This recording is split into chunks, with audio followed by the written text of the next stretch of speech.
কিনেছে এই মানে ঢুস চাই ধান ছাসলেন এখন তো আমার মা দেখা যাচ্ছে কেউ অনুষ্ঠান করতে নিলে আমুরগুলো নিয়ে নিয়ে যায় করে। আবার কিন্তু 10 কেজি এলো আলো রে, 11 কেজি কি গরুর ফাটে? মাংস না দিই সেই কারাই গাড়ি এবার কুরবানি ঈদে আর একটু আটে গেল তাহলে আমি একটা কারাই নিয়ে আসি কয় কেজি বললাম 10 কেজি মাংস একটা খেতে নিয়ে আসি আমি আবার কিনেছি কিন্তু ছাসলেন কারার দুধ না হয় ছাসলেন আপনি আমিও সাসপেন্ড কিনে রেখে এসেছি বাড়ি আমার শ্বশুর বাড়ি শাশুড়ি বললাম যে উঠাই রাখবেন যখন আমার লাগে তখন আমি আমার প্যাকেট আমার তো তুলে তুলে খেতে থাক আমার শাশুড়ি ছিল না আমি কিনে রেখেছি শাশুড়ি আসছে হাই এমনি আমি একদিন ইফতারি দিব তো রান্না করবো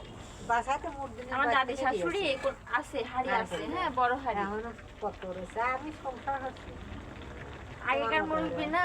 কখন কি লাগছে তার আমি হয়েছে বাসায় তো এক বাসায় এসে খালি ওই যে মেলা মানে খাওয়া করতে চলছে আর সব গুলো আমার ও সব বাড়িতে নিয়ে আসছে। সব আমি দিয়েছি আমি ইফতারি দিব তোমার দাদি শাশুড়িও বলছি মানে বলছি যে আমি হাড়ি লাগবে আম্মু তো বলছে এত বড় হাড়ি তো নাই চাউল 8